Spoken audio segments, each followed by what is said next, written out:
Welcome to On the Chain. Yeah, the interview you posted today with James Wallace from Ripple. What were some key takeaways from that interview? Because I haven't had a chance to watch it yet.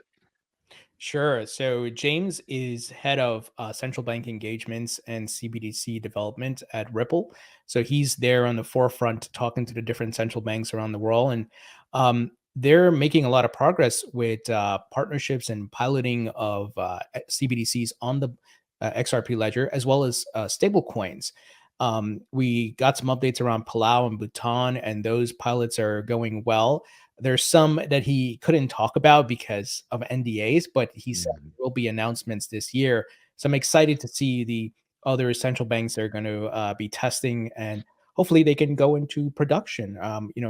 There's certainly a process to this, crawl, walk, run, but it sounds like things are ramping up on that front, and they're making a lot of progress with these central banks. It does take multiple rounds of talking to them and helping them to understand how it all works, because it's a brave new world, new technology. And I think folks need to realize that too. We got to be patient. Some of these things can take years because these central banks have been doing things one way for a very long time. So that change is going to be take some time. And what about how many would they mint? Like, how would that work? Would it work like a central bank today? Will they do it in troughs, or are they trying to remove fiat from the system? Like, has there been any talk about that? Do you know anything about that? So he did mention, in reference to the United States, at least M1, M2, and this would be M0. He said, I don't know if he misspoke there, but it would be another layer of money and how they track it. And it's to still be determined how they would, kind of slowly phase out the cash that's in the economy while moving people to CBDCs. And that might take 10 years or whatever it is. But I think they'll probably start injecting CBDCs in certain parts of the economy, do it with different commercial banks in certain layers or highways, so to speak, as far as payment rails. And then it will still slowly start trickling down into the rest of the economy. That's kind of the gist of what I got from him. But of course, he's still also working with these banks to figure out how this will all work. Settlement or judgment? Oh man, I think settlement. I still. That's it, Jeff. Tony, it was good talking to you tonight. Good talking to you. Oh, what? Wait a minute. Wait, Tony. Hang on a second. Are you saying really? What the hell? So tell us how that's going to go down. How is that going to go down exactly?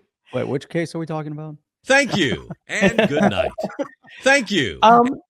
Unless I'm not up to speed on certain facts or so, I still think that there's going to be some sort of settlement here. I think Ripple does have to pay some sort of fine for the early days, and that might be the compromise. And XRP, today and moving forward, would not be a security; it would be relisted and so forth. But who knows, right? I would love that. I mean, honestly, I think that would be, that scenario right there actually is not bad, right? So they pay for early days, right? They pay a fine. SEC claims a win. But the problem I think that Jeff and I both have bantered around that we have an issue is like the SEC. I don't see them coming out and saying, guys, I mean, I know you paid this fine, but today's XRP, it's completely decentralized. Because look, how would that open it up for a lot of other projects? And would that limit how they would be able to go after other projects? What are your thoughts on that? Well, I think they did it already with Ethereum, right? That's kind of the premise to the whole Ether, Bill Hinman, free speech and so forth, that Ethereum evolved from its ICO to become decentralized. Whether right or wrong, that's kind of the standard they set going back to 2018. Now, don't get me wrong, they can easily throw that out, as Gary Gensler right now refuses to talk about Ethereum. However, it's in line with what like Hester Peirce has said with the regulatory sandbox. A project can start as a security or be in the early phases where it still needs to mature and become more decentralized, but they can go through the process with the SEC versus without the SEC. So I'm still of that mindset, but it's hard to tell sometimes. But if it turns out the way you're saying, Tony, I mean, I think I think there's there's give and take, and I think everybody would be happy. But I'm not sure I see it, and I think there was an attempt to compromise early, and I do believe that it is kind of weird though. Have you noticed? Or is this just me? Do the Ripplers, when I say that, like Brad Garlinghouse and Stuart Alderati and some of the other folks, they seem like they're got a little more spring in their step, like a little more swagger, like they kind of a little more confident when they talk, where before all this, they were just kind of like choosing their words carefully. But now it's just like even Brad Garlinghouse and Davos, right? I mean, do you get that? Or is that just me dreaming and thinking that that's there? Yeah, I see them, to your point, having more confidence and they're speaking more boldly. So I think Ripple's in the driver's seat here. And if it wasn't for those Hinman emails, which the SEC, they don't want that release. And I think that's a big, arrow in Ripple's arsenal, because it's like, we know what's in there and we know you don't want it to be out there. Not to mention the context of what's happening in the environment right now. Gary Gensler right now looks like a failure, right? FTX happened under his watch, not to mention Celsius and all that. And his big highlight of 2022 is Kim Kardashian. It's like, give me a break. And all this is playing out in public. Plus, as Tom Emmer said, the gavel is back in the Republicans' hands, the House Financial Committee. And call them the red team here. Right? No, but it's... Yeah. And I interviewed Congressman Bill Huizenga, who's going to be the chairman of that. Yep. So they're ready to bring Gensler in. So there's a lot of things not in favor of Gary. So when you put all those things into context, I think Ripple, they're definitely in the, confident in what's going to happen, I think. Yeah. It's so if they have to drag Gary in, they're going to drag him in kicking and screaming. And it will be interesting to see what they get out of him, because we already can see the sentiment and a lot of the tone that's come out of, from Tom Emmer, Warren Davidson, and others regards to Gary Gensler. And he's definitely on the wrong side of history. So when he gets brought in front of Congress, he doesn't want to go in front of Congress. He doesn't need another, failure. But FTX is his doing, so it's 100% on his watch. There's a lot more to it than just SBF, but the continuation of this fraud, that's the SEC v. Ripple case that's gone on for 2 years. He didn't make it, but he continued it, and he didn't just continue it.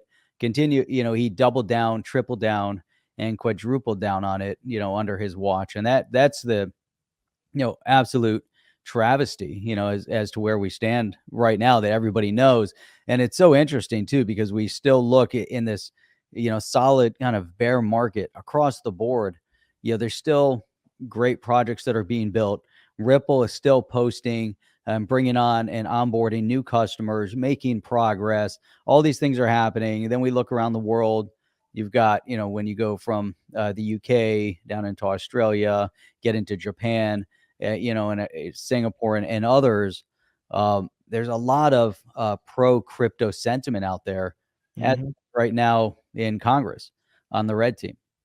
But the blue team and Gary Gensler, they represent everything that is antagonistic to it. Yeah, it's really ridiculous when you think about it. A lot of the major countries around the world treat these cryptocurrencies as virtual currencies, and they don't have this ridiculous roadblock of this SEC and security and commodity and so forth. And Ripple and these other companies, crypto companies, can go out there and use their tokens freely. Of course, they have to abide by AML, KYC, and FinCEN rules and regulations, right? But the fact that these tokens, utility tokens, can't be used because of Gary Gensler and the SEC is ridiculous. It's stifling innovation. Companies are moving overseas, and many I've spoken to don't want to come to the U.S. yet because they're scared, and they're going to get some sort of lawsuit. Something's going to happen. They don't want that. No. So we got to fix this. Are you down with OTC? Please like, subscribe, and click the bell to be notified when the next video drops.